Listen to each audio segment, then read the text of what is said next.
એક બેન આલ્યા હતા ફૂલી નામ.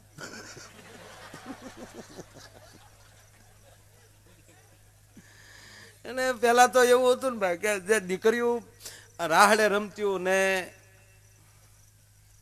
બેનપણીઓ બહુ બેનપણીઓનું ગ્રુપ હતું આખું. પરબડા આવે ત્યારે રાહડે હારે રમે ને એમાંય પછી જ્યારે જ્યારે એક એકના લગ્ન થતા જાય જેમ બેનપણીઓ અલગ અલગ દિશાઓમાં હારે વયું જાય પાછી એનું મળવાનું ઠેકાણું કયું કે ફરીવાર પાછા હાથે આઠમના એવા તહેવાર આવે, ભાદરવીના તહેવાર આવે ત્યારે દહે દિશામાં દીકરીઓ પાછું ભેગ્યું થાય અને પછી પાછું કાનમાં મોઢા નાખી નાખીને પછી પોતપોતાની વાતો કરતી હોય. એમ આ ફૂલી ઘણા વર્ષો પછી એની બેનપણીને મળી પણ ફૂલી હાવ હાઠીકા જેવી થઈ ગયેલી. અરે બેન ફૂલી કેમ ઘર ભૂલી કે બેન મેં ખાધી થૂલી. એમાં બેન તું દુખી છો કેમ હાવ હાઠીકા જેવી થઈ ગઈ બેન ફૂલી?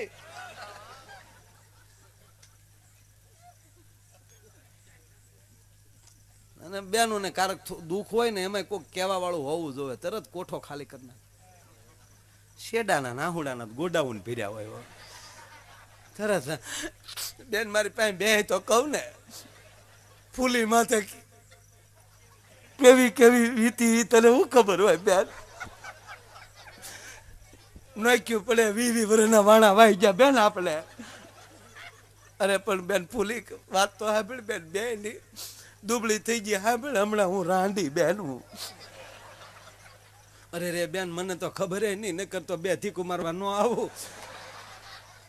એવું નહોતો એવું કઈ કુટા જેવો નહોતો બેન હાવ કઈ.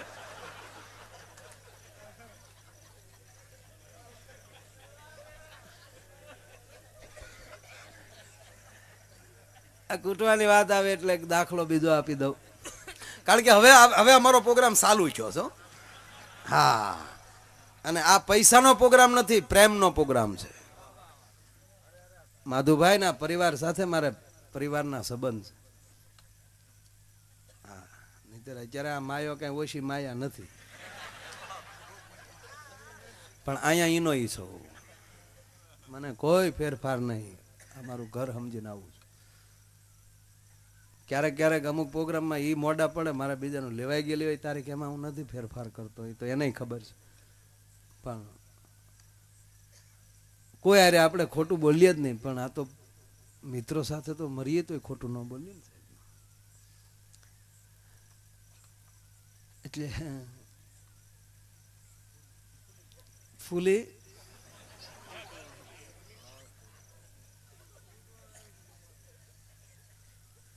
એક મરણ થઈ ગયો વાતમાં વાત નીકળે આમ એક પછી ક્યાં વાત ક્યાં જાય નક્કી નહીં. આમ પાછું વળીને ક્યાં આવવું એમ એ તમારે પર ધ્યાન રાખવાના. તમે મને કંટ્રોલમાં રાખજો કારણ કે મેં નશે મેં હુઆ. નશો કયો તમે બધા બેઠા એનો ઓલો કોથળીનો ન સમજતા ભાઈ. મેં મારી જિંદગીમાં હોઠ અભડાવ્યો નથી ને અભડાવવાનો નથી. મરણ પથારીએ પડ્યો અને ડોક્ટર એમ કહી દે કે આને થોડુંક પાઈ ગયો તો જીવી જાય, મોત વાલું કરાય બાકી એ ધંધો ન કરાય એ જિંદગીમાં નહીં. એટલે બાકી પિતા એ બધાને પ્રણામ પીજો એમાં કાંઈ એમાં શું ખોટું છે? જેને ફાવી ગયું હોય એને ધંધો ન ફેરવો. હું તો હાજુ કહું આ શરીરને ટેવ પડી ગઈ ને પછી તમે ખોટા વળાંક મારવા દો. પણ જે 20 રૂપિયાની દાઢી કરીને આવતો હોય અને પીને એની ઘરવાળીને મારતો હોય એને માકડ મારવાની દવા પીવાય. એના માટે મનાઈ કરું છું. પણ અમુક મેનેજમેન્ટ માટે પીવું પડે. પીતા હોય ખબર નહીં. અમારા કલાકારો ઘણા પીવે હું એનો વિરોધી નથી. એ કદાચ એવા ટેન્શનમાં રહેતા હશે તમને રાજી રાખવા માટે એ વિચારોમાંથી દૂર થવા માટે કદાચ પીવું પડતું હશે પણ એ પીતો હશે તો એ સમાજ હાટું પીતો હશે એના માટે નહીં પીતો હોય. નહીતર ગાય ન શકે નકર બોલી ન શકે એવી એને આદત પડી ગઈ હોય તો એ પ્રણામ છે અને મને કોઈ વાંધો નથી. તમારે એની કઈ ટીકા કરવાની જરૂર નથી. એ હું અંદર નાખે શું કામ જોવે? બહાર હું કાઢે એ જોવો ને. તમને હું આપે છે તો બાજરા શું કામ ખાવ? એમાં હું નાખીએ આપને બધી ખબર છે. પોદળા બકરા લીંડીયું બધું નાખીએ. ખેતરમાં હું નાખી છે એ છોડી ગયો. ખેતર તમને હું આપે છે એ મહત્વની વાત છે. ત્યાં તો ઓહો ને બાજરી કે બાજરી હાડો છે છાણિયું ખાતું નાખ્યું છું. છાણિયું સાણ તો ખા કારક જો તમે બાજરાનો ઇનકાર કરી શકો તો આવી વ્યક્તિનો તમે તરછોડી શકો. એટલે મારે નથી જવું, પણ મને પીધેલા ગમે ખરા. હા, એ વળી જાતા હોય તો લહેરમાં જ હોય. આમ જો ભજન સિવાય ખોચું. ભજન એટલે ભજન. હા, અને ઈવડા ઘોર કરે બીજા કરી નો કે સવારે પેટ્રોલ ન ગોતે પણ ભજન ઉપર નાખી દે. કલાકારને એમને એમ નહીં જવા દેવાના, બાકી ભૂલ ન પડે એમાં. કાંઈ એક જણો ફૂલ પી ગયો, બજારમાં નીકળ્યો. બજારમાં નીકળ્યો પણ અમુક નીકળે એટલે બજાર ખાલી થઈ જાય ને, તો હું કે એન્ટ્રી પડી ગઈ. એન્ટ્રી નથી પડી, કોઈને ટાઈમ નથી ને કારે કાંઈ કામ નથી. આ અમુક તો એ હાટું રહે છે ને, કોણ માથાકૂટ કરે, ઘડીક બજાર તરી જાવ ને. હા, એન્ટ્રી પડી ગઈ, કોઈ હામું જ ન હાલે. આપણે હામું હાલે જ નહીં કોઈ. આ ભંગી નાખવાનું, બરાબર. ખોટું નહીં બોલવાનું, બરાબર ને.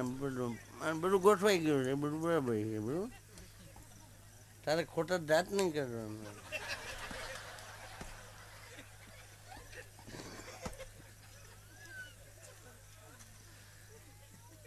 એન્ટ્રી પડી ગયા નહીં, પણ નાગદાદા આવી આવતા એને થોડી ખબર હોય કે આ ભાઈ આવે એટલે આપણે ભોણમાં વયું જવાય એમ.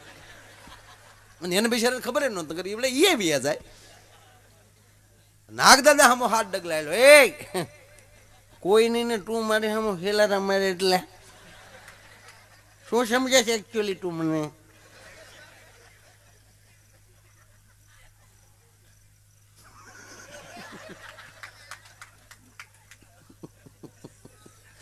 હવે તો પીવાનું જોઉં તો મને બોલું પ્લેન અહીંયા ચડે.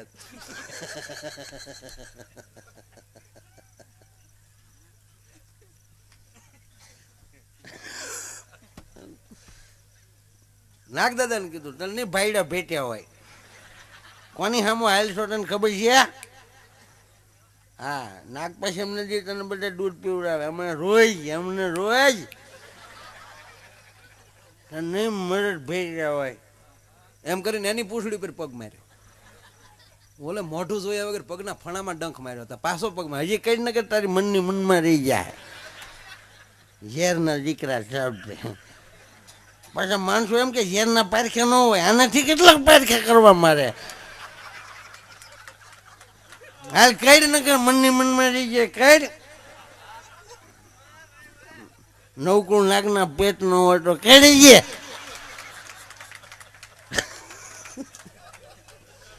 નાગદાદો હાથમી વાર કર્યો, જેટલી તાકાત હતી ભેગી કરીને હાથમાં ડંખ માર્યો, ઊંધો થઈ ગયો. નાગદાદો બઠો પડી ગયો, વિચારમાં પડી ગયો નાગદાદો.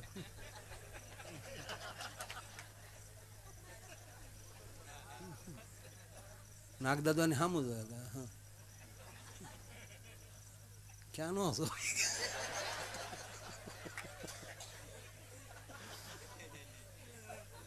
યાનો એનો તાર કડવું છે.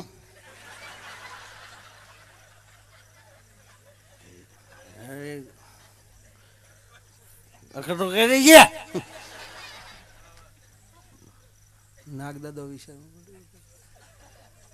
નક્કી કળિયુગ આવ્યો, અને કા અમારી પેઢીઓ માલી ઝેર ગયા. હું અસલ કોબરાના પેટનો એક ડંખ મારું તો 3.5 મણની કાયાને લીલી કાચ કરી નાખો, એને બદલે હાથ વાર ડંખ મારું, આ મરી ગયા ને ઝેર સડે ને અમારા ખાનદાનમાં ઝેર મરી ગયા. ચું એ મીડિયો મોરો ગોતવા, મારું ઝેર ક્યાંય ગયું એમ. ગામના દોડીને આવ્યા કે આ પી ગયું, આગળ ગોથું ખાઈ જાય, 108 બોલાવો. તો બોલો ઊભો હું કે નાગદાદા હાટું બોલાવો, મારે ક્યાંય જરૂર નથી. 108 મગાવો, 216 મગાવો, જે મગાવો એ મગાવો, જે મગાવો એને હાટું. જંગલ ખાટાવાળાને કહો તમારું એક જનાવર બેભાન થઈ ગયું.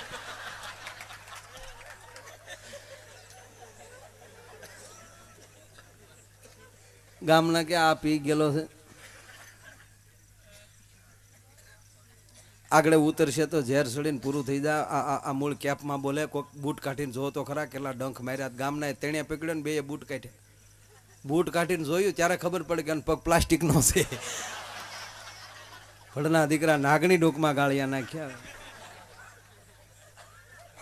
એમાં એક ભાઈ ગુજરી ગયેલો ટૂંકમાં. અને એક નિયમ છે, એ બહેનોનો વિષય એટલે આપણને ન ખબર હોય, પણ એક એવું મેં સાંભળ્યું છે કે કોઈ પુરુષ ગુજરી જાય ને બૈરાઓ બધા આવી જાય તો જે બેન દુભાણા હોય એ જ્યાં સુધી મોં ઉપર શેડો ન નાખે એ પેલા ગામની બાયું શરૂ ન કરે. એટલે ગામની બાયુએ કીધું કે બાઈ આ તારો મરનારો મર્યો, મોં ઉપર શેડો નાખ, અમારે છોકરાઓ પાડોશીને દઈને આવ્યું, અમારે પછી કામ હોય, તું બાપા લે મોં શેડો નાખ. તો ઓલી કે તમે તમારે કૂટવી કૂટો, કે પણ તું નહીં રો. મારે કેમ રોવું? હું રોવ તો ખરી પણ મારે આની વાંહે લવો હું વાળવો? એને લવા વાળવા પડે ને. એ મેળ્યું ના બેહનારા, મેળ્યું કેવ્યું કચ્યું નહીં ખબર હોય તારા બાપને. મારે આની પાછળ શું લવો વાળવો? જો ભેહું ચારી હોત કોક દી તોય હું કૂટતી કૂટતી કહેત કે હે મારી ભગરનો ચારનાર. કોક દી જો ઘોડે ચડ્યો હોત તો કહેત કે અરે રોજી ઘોડીનો અસવાર. કોક દી જો તાક દાન આપ્યું હોત તો કહેત કે અરે રે મારા કરણનો અવતાર. પણ હે બેન, કંથા રણ મેં ન ચડ્યો, ન દિયો દાન દીન. કોઈ દી મારો ધણી સમ્રાગણમાં નથી ગયો, કંથા રણ મેં ન ચડ્યો, ન દિયો દાન દીન. કોઈ દી ગરીબોને દાન નથી આપ્યું. કંથા રણ મેં ન ચડ્યો, ન દિયો દાન દીન. આ નગરમાં વશો પણ જાણ્યો નહીં, ઓલા જમને કેણે કીન. આ 80 વર્ષથી ગામમાં રહેતો, ટપાલીને ખબર નથી આ મરી ગયો ક્યાં ડેલીમાં રે. આ જમને કોણ આનું સરનામું દઈ આવ્યું છે? મારા ઘર સુધી જમ પગી ગયો. વધારે સારું ન જીવાય ને તો મુબારક, પણ મર્યા પછી ઘરવાળીને કૂટે લાગ આવે એટલું તો સારું જીવજો ભલા. એને થવું જોવે કે હાવજડું ગયું હોય આજે. એમ ફૂલીને કીધું, ફૂલી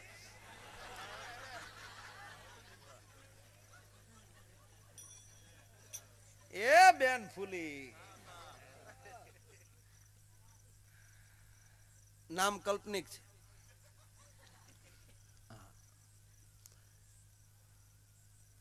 કે બેન હું રાંડી, કે તારે બેન અમને ન કહેવાય ને કે અમે ન બે ધીકો, એવું નહોતું બેન, ધીક મારવા જેવું કાંઈ. પછી તો બેન મને એકલીને આઘાત લાગ્યો, તો પછી તો આપણા ધણી ગુજરી જાય બેન, તો આપણે જીવવું કેમ? પછી તો મેં દોરડું બાંધ્યું બેન. તે બેન દોરડે ટીંગાવા ગઈ ને તો દોરડું તૂટ્યું, ગોઠણ ભાંગ્યા પણ મરી નહીં બેન. પછી તો ઘરની પાસ બાઈ આવીને મને બાવડે પકડીને લઈ ગઈને કીધું ફૂલી કે હા આ દોરડું બાંધવાનું હવે તું ભૂલી. મને જીવાડી બેન. અને પછી બેન મેં દેરવટું વાળ્યું.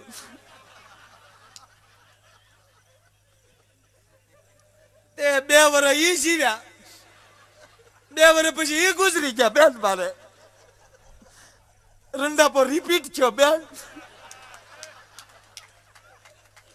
પછી તો મારે કેમ જીવવું? તો બેન હું તો તળાવમાં ખાપકી, તો હોડી વાળા મને કાઢી. એ કે મરતી થી ક્યાંથી આયા? મારે ટૂર વાળા પ્રવાસ વાળા આવે, ભૂત થાય તો બીવે. પછી કાંઠે કાઢી તા તો 5 બાયું બાવડે પકડી લઈ ગયો. ફૂલી ખા થૂલી. પછી બેન મેં જેઠ વટું વાળ્યું.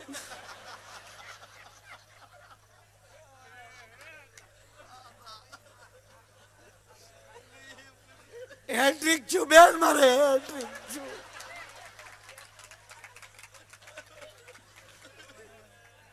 તે 2 વર્ષ રહ્યા છે તો જે થઈ ગયા એ વિધાતા તારું હું ગયું. પછી બેન ચૂક હવે તો મરી જવાય. તો રેલગાડી પાટે હોઈ ગઈ તો રેલ જ ન આવી. પોલીસ વાળા આવીને કીધું કે અમારે કાગળિયા કરવા પડે, અમારો વિસ્તાર ચાલી નીકળો. તા પછી 2 બાયું બાવડે પકડી લઈ જાય. ફૂલી કા હવે મને ઘીરે હું કામ લઈ જાઉં? બેન મને હારાવટું વાળ્યું.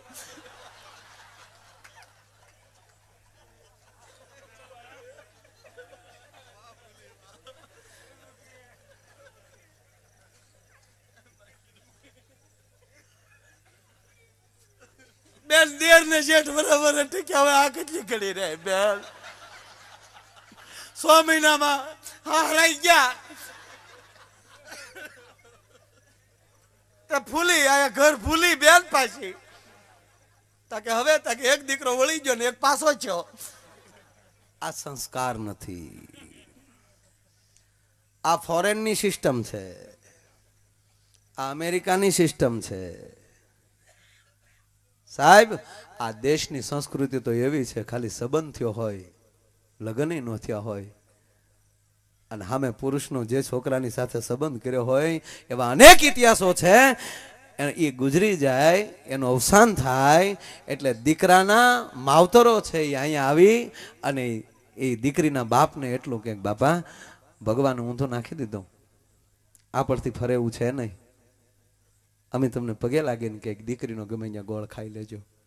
ઓરડામાં સાંભળતી હોય, મહેમાન વયા જાય પછી બાપને એટલું કે બાપ આ ઓઢી ને એના નામની ઓઢી, એની સબિયું જોઈ જોઈને બાપ આખી જિંદગી કાઢ નાખી, પણ તારી દીકરીના જીવનમાં હું ડાઘ નહીં લાગવા દઉં, પણ હવે હું બીજાનું ન ઓઢું. સાહેબ લગ્ન ન થયા હોય અને એની એમ કહેવાય કે એના ફોટા પાછળ એમ કહેવાય આખા ભાવ કાઢી નાખેલાના દાખલા છે. કલ્યાણપુર કારગિલ વખતે સત્ય ઘટના કહું તમને, દીકરાના લગ્ન જ થયેલા મોહનના. મોહન નામનો યુવાન શહીદ થયો અને અમારો કાર્યક્રમ હતો અને ન્યાલી એની આખી બટાલિયન સાહેબ શ્રદ્ધાંજલિ દેવા માટે આવેલી. હવે આ દીકરી ગામડાની મોહન છે હતવારા સમાજનો છોકરો, આ હતવારા સમાજની દીકરી એને લગ્ન થયેલા અને એમાં એ દીકરો મિલિટરીમાં યુવાન, હજી 22-20 વર્ષની ઉંમર, 22 વર્ષનો 23 વર્ષનો યુવાન એ શહીદ થઈ ગયો અને અહીંયા નક્કી થઈ ગયું હતું કે આ શ્રદ્ધાંજલિનો કાર્યક્રમ પૂરો થાય અને આપણા આ જે બધું એના પ્રસંગો પતી જાય પછી આ દીકરીનું બીજે સંબંધ કરી નાખો. દીકરીએ પણ હા પાડી દીધેલી, એમાં કોઈ ઓલું નહીં. આ મારી પાસે મળેલી વાત હું પાકી કરું. એ કાર્યક્રમમાં હું હતો, હું ને લલિતાબેન નું ભૂલ મારો પ્રોગ્રામ હતો અને આખી બટાલિયન જ્યારે આવી, આ દીકરી કાર્યક્રમમાં બેઠેથી અને આ દેશના આપણા જે ટૂંકમાં મોટા મોટા જે આગેવાનો હતા એમણે બધાએ ફોટાને શ્રદ્ધાંજલિ આપી અને જ્યારે ઓલાએ સલામી બધાએ આપી બટાલિયને અને જેલાએ પ્રવચનો કર્યા, એ દીકરી બેઠી બેઠી સાંભળતી હતી. કાર્યક્રમ પૂરો થયો, એનો બાપ એને હારે હતો, પ્રોગ્રામ પૂરતી જ દીકરીને લાવ્યા હતા. સાહેબ દીકરી ગાડીમાં નહોતી બેઠી કે બાપુજી કારગિલ શું કહેવાય મને ખબર નહોતી, ને આર્મી શું કહેવાય એ મને ખબર નહોતી, શહીદી શું કહેવાય એ મને ખબર નહોતી, એટલે મેં તમને હા પાડી હતી. પણ એવડું મોટું ઓઢણું ઓઢીને મારો ધણી ગયો હોય તો હવે આનું ઓઢણું મારાથી કઢાય નહીં, કહી તો હકો ને હું ફલાણાની ઘરવાળી છું એમ. આ સંસ્કૃતિ આ દેશની છે એ વાત ફાઇનલ છે, બાકી ફૂલી ઘર ભૂલી આ દેશ નથી, મારો કહેવાનો અર્થ છે.